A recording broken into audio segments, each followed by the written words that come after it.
For women's rights in Pakistan.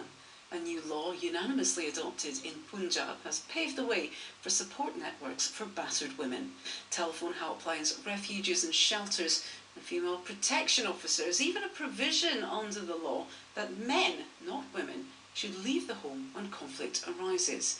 But it's faced staunch opposition from more than 35 religious groups who say it will encourage divorce and destroy the traditional family unit. Taha Siddiqui reports. Saadia has come to this women's protection centre in Lahore to seek legal help. She wants to divorce her abusive husband, who has been threatening to take over the house they live in, which she owns. Currently, he lives separately and regularly sends threats through their son.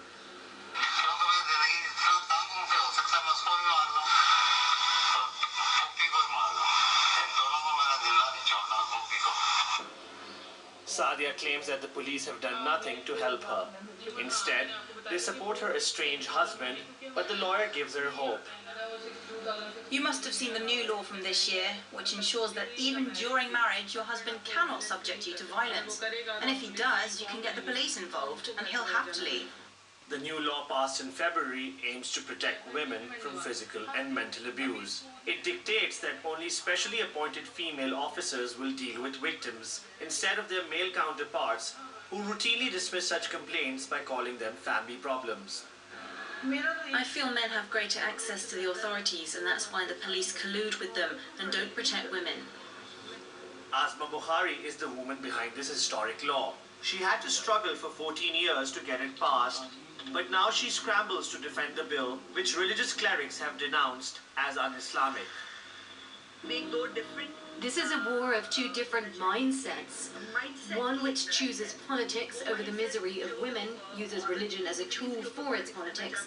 And the second group says that's enough. It's been 65 years since women are being oppressed, and nobody is willing to listen to them.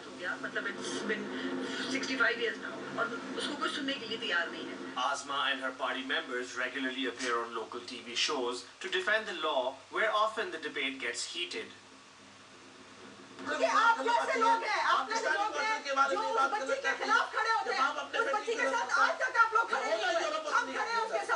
During the broadcast, Asma loses her calm over the cleric's denial of the rising violence against women in Pakistani society.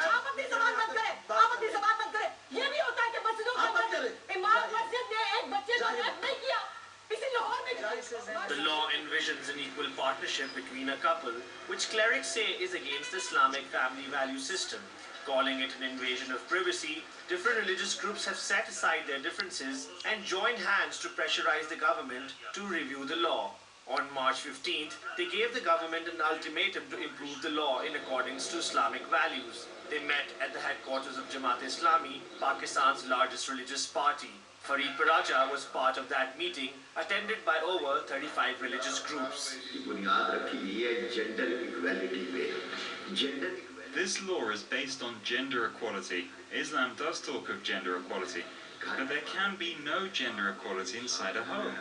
Inside the house, the Quran says men are one step above women. Man is the custodian of the house. He is supposed to run the house. He is supposed to take care of the family and provide shelter for his woman.